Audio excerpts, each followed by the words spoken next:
Nah, dalam pertemuan itu kami minta supaya pemerintah mempercepat pendataan, melakukan simulasi-simulasi untuk kemudian bisa dipercepat. Dan alhamdulillah pada waktu itu sudah disampaikan bahwa pemerintah akan mengusahakan bahwa secara serentak akan dilakukan di 2025. Bagaimana?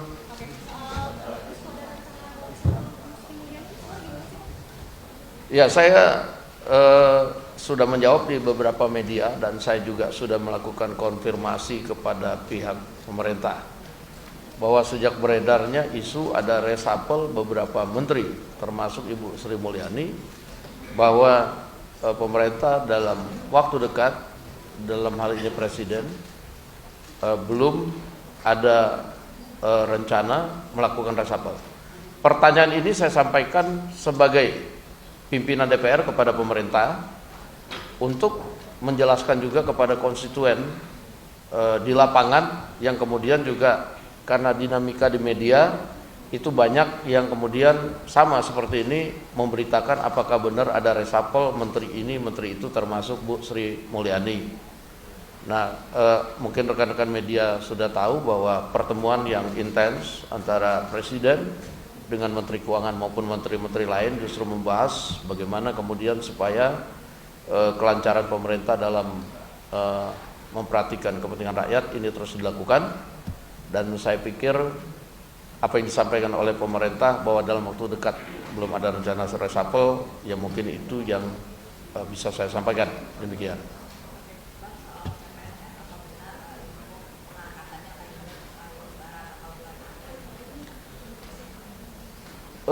Saya beberapa minggu kemarin itu sebagai pimpinan DPR bersama dengan beberapa kawan-kawan dari DPR itu sudah melakukan pertemuan dengan pihak pemerintah dalam rangka memberikan masukan kepada pemerintah. Kan beberapa waktu yang lalu sudah ada keputusan dari pemerintah untuk mengangkat CPNS dan P3K itu di Oktober 2025 untuk CPNS dan Maret 2026 untuk P3K. Nah, dalam pertemuan itu kami minta supaya pemerintah mempercepat pendataan, melakukan simulasi-simulasi untuk kemudian bisa dipercepat. Dan alhamdulillah pada waktu itu sudah disampaikan bahwa pemerintah akan mengusahakan bahwa secara serentak akan dilakukan di 2025. Namun CPNS-nya apakah setelah Lebaran pada bulan apa, dan kemudian P3K-nya secara bertahap paling lambat pada bulan apa di 2025, tentunya pihak pemerintah yang berwenang akan menjawab ini. Dan saya tadi sudah mendapatkan konfirmasi bahwa pada hari ini pukul 13 atau pukul 14 pihak pemerintah yang diwakili oleh Menteri Sekretaris Negara, Menteri PAN RB dan Kepala BKN yang akan memberikan pengumuman kepada media. Demikian.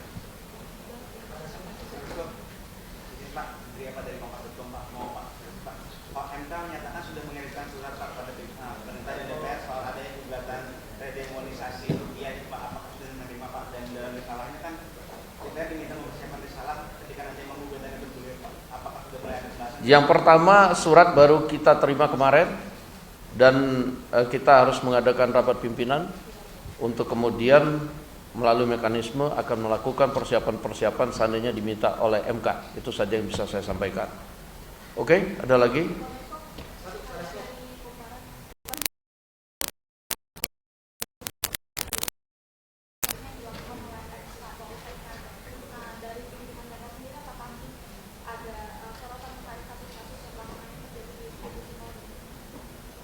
Ya, kalau khusus untuk kasus itu kami selaku pimpinan DPR sudah melakukan komunikasi dengan Kepala Kepolisian Republik Indonesia, menyampaikan dari teman Komisi 3 DPR dan kepolisian, dan tentu dijawab juga Polri bahwa Kapolri dalam hal ini akan bertindak tegas dalam menyelesaikan kasus ini.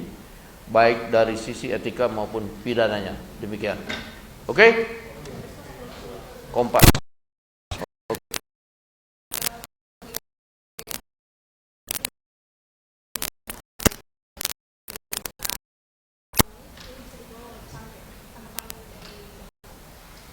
Saya baru mendengar itu, tapi kemudian saya belum tahu sikap pemerintah lebih lanjut mengenai itu. Nah, jadi sampai dengan belum ada keputusan resmi, saya belum bisa mengomentari, dan tentunya nanti komisi teknis di DPR yang akan melakukan rapat-rapat dengan menteri terkait, dan tentunya menteri terkait akan memberikan penjelasan DPR, kemudian akan memberikan kepada menteri. Terima kasih. Revisi Undang-Undang Tentara Nasional Republik Indonesia. Seperti kita tahu bahwa dalam beberapa waktu ini telah terjadi dinamika mengenai revisi Undang-Undang Tentara Nasional Republik Indonesia, dan kami cermati bahwa di publik, di media sosial itu beredar draft-draft yang berbeda dengan yang dibahas di Komisi 1 DPR RI. Nah, untuk itu hari ini kami akan menjelaskan kepada publik melalui rekan-rekan media beberapa pasal yang sebenarnya yang pada saat ini sedang dibahas di Komisi 1 DPR RI. Yang pertama, ada 3 pasal. 3 pasal yang kemudian masuk dalam revisi Undang-Undang Tentara Nasional Republik Indonesia. 3 pasal itu terdiri dari pasal 3, yaitu mengenai kedudukan TNI. Jadi ini sifatnya internal, yaitu ayat 1 misalnya, dalam pengerahan dan penggunaan kekuatan militer, TNI berkedudukan di bawah Presiden. Itu tidak ada perubahan. Kemudian ayat 2-nya, kebijakan dan strategi pertahanan serta dukungan administrasi yang berkaitan dengan aspek perencanaan strategis TNI itu berada di dalam koordinasi Kementerian Pertahanan. Ini pasal dibuat supaya semua sinergis dan lebih rapi dalam administrasinya. Kemudian pasal 53 itu tentang usia pensiun, yang mengacu pada undang-undang institusi lain. Ada kenaikan batas usia pensiun, yaitu bervariatif antara 55 tahun sampai dengan 62 tahun. Dan ini perinciannya kita akan bagikan kepada teman-teman media sebentar lagi. Kemudian pasal ketiga, yaitu pasal 47, yaitu prajurit dapat menduduki jabatan pada kementerian atau lembaga. Jadi prajurit aktif dapat menduduki jabatan pada kementerian lembaga. Pada saat ini sebelum direvisi ada 10, kemudian ada penambahan karena di masing-masing institusi di undang-undangnya dicantumkan, sehingga kita masukkan ke dalam revisi Undang-Undang TNI, seperti Kejaksaan Agung misalnya, karena ada di situ Jaksa Agung Pidana Militer yang di Undang-Undang Kejaksaan itu jabat oleh TNI, di sini kita masukkan. Kemudian untuk pengelola perbatasan, karena itu beririsan dengan tugas pokok dan fungsi. Dan ini bisa dilihat nanti pada draft yang akan kita bagikan ke kawan-kawan media. Kemudian selain itu pada pasal 47 ayat 2, selain menduduki jabatan pada kementerian atau lembaga sebagai pada mana dimaksud pada ayat 1 yang tadi saya sudah terangkan, prajurit dapat menduduki jabatan sipil lainnya setelah mengundurkan diri atau pensiun dari dinas aktif keprajuritan. Jadi dalam revisi Undang-Undang TNI itu hanya ada 3 pasal, yaitu pasal 3, pasal 53, dan pasal 47. Jadi nggak ada pasal-pasal lain yang kemudian di draft yang beredar di media sosial itu saya lihat banyak sekali, dan kemudian kalaupun ada pasal-pasal yang sama yang kita sampaikan itu juga isinya sangat jauh berbeda. Demikian rekan-rekan media sekalian, sebentar nanti kita akan bagikan draft yang pada saat ini sedang direvisi di Komisi 1. Demikian dari saya. Mungkin ada tambahan Pak Utut selaku pimpinan Komisi 1, silakan. Terima kasih Pak Dasko, Wakil Ketua DPR RI yang selalu ada di setiap harinya di DPR. Ibu Bapak, yang perlu saya sampaikan bahwa dari konsep hukum acara dan mekanisme semua sudah terpenuhi. Perihal pasalnya tadi sudah disampaikan. Perihal lapangan lainnya, habis ini tentu ada tim mustimsin, tim perumus dan tim sinkronisasi melapor kepada kami melapor kepada komisi. Setelah itu selangkap. Hanya itu yang bisa saya sampaikan. Sekali lagi, ketika hukum acara dan mekanisme semua sudah terpenuhi, tentunya semuanya tidak ada yang bisa menjadi sesuatu yang saudara-saudara ragukan. Terima kasih. Baik, jika ada pertanyaan dari Kompas TV.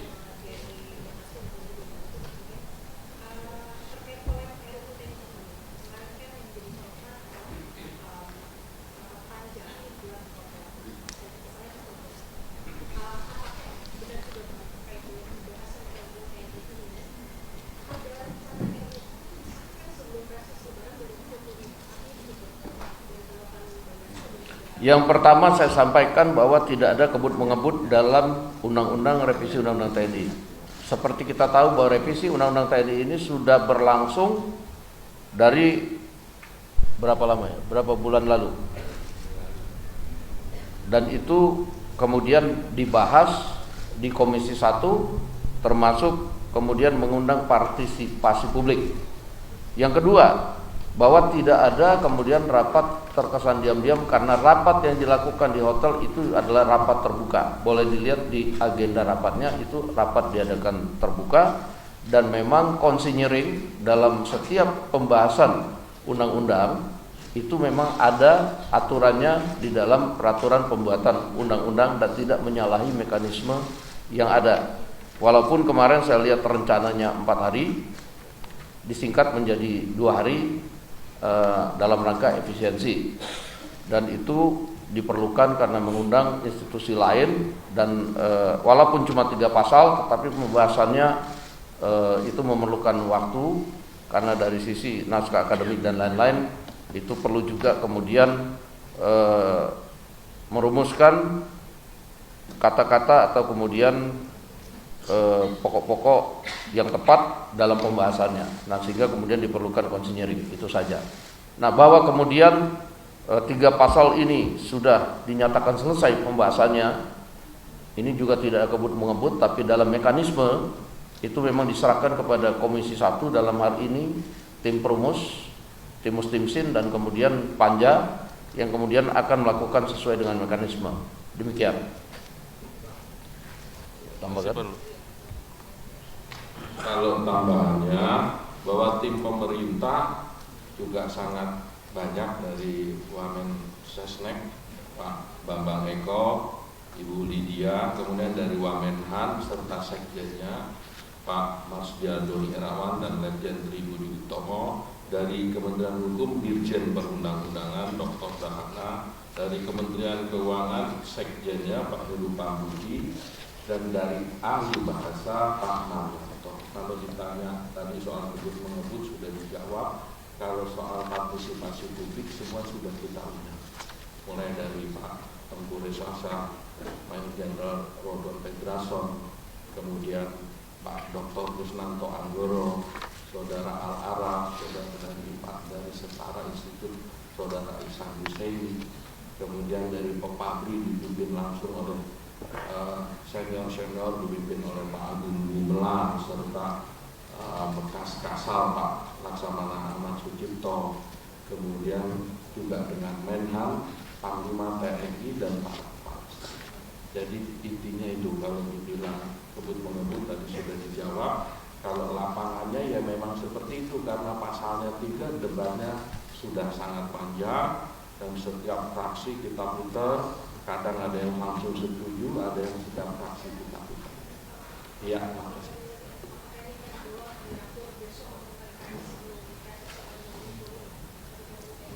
Pertanyaan ke saya Pak, ke Pak Dasko. Ya, bahwa pertanyaan itu saya pikir itu adalah kewenangan di DPR sesuai dengan mekanisme yang ada. Apabila sudah selesai mungkin bisa dibawa, apabila kemudian tim muslimnya belum selesai ya mungkin belum bisa dibawa, itu saja.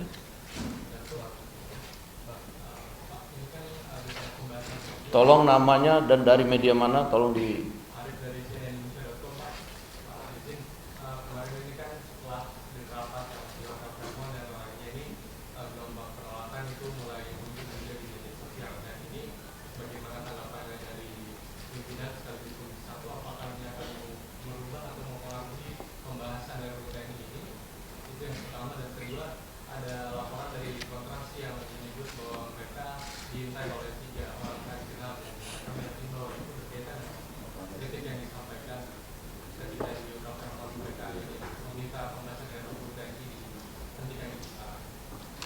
Yang pertama, kami memonitor penolakan-penolakan di media sosial maupun media massa. Nah, untuk itulah konferensi pers itu dilaksanakan pada hari ini untuk menjelaskan.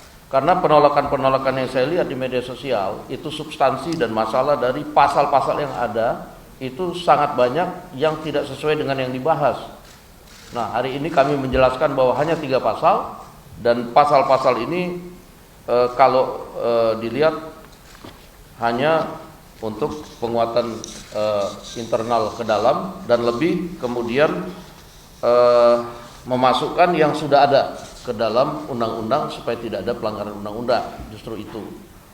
Nah, bahwa kemudian ada yang berkembang tentang ada duifungsi TNI dan lain-lain, saya rasa kalau sudah lihat pasal-pasalnya sudah jelas bahwa kami juga di DPR akan menjaga supremasi sipil dan lain-lain, dan tentunya rekan-rekan dapat membaca nanti dan dapat menilai tentang apa yang kemudian direvisi.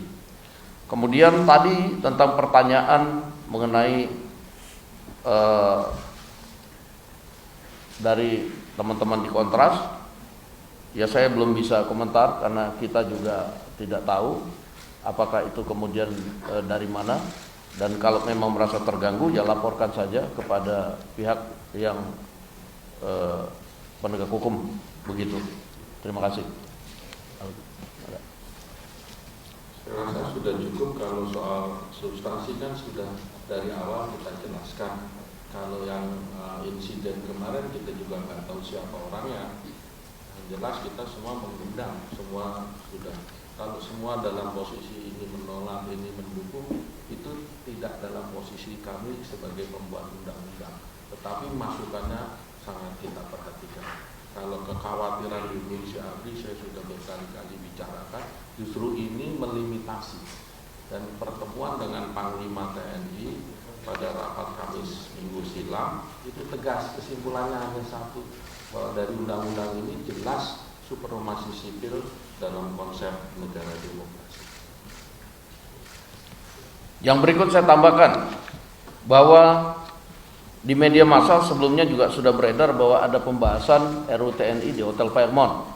Itu sehari sebelum itu kemudian sudah beredar di media massa. Saya pikir karena itu terbuka, kalau seandainya dari teman-teman NGO ada yang ingin memberikan masukan, kemudian memberikan saja pernyataan atau surat resmi untuk ikut, saya pikir kemarin nggak ada masalah.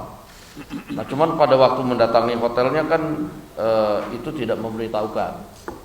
Dan kemudian kalau ada insiden itu ada di luar kekuasaan yang sedang membahas, karena kita tidak tahu bahwa di luar kemudian ada kejadian seperti itu.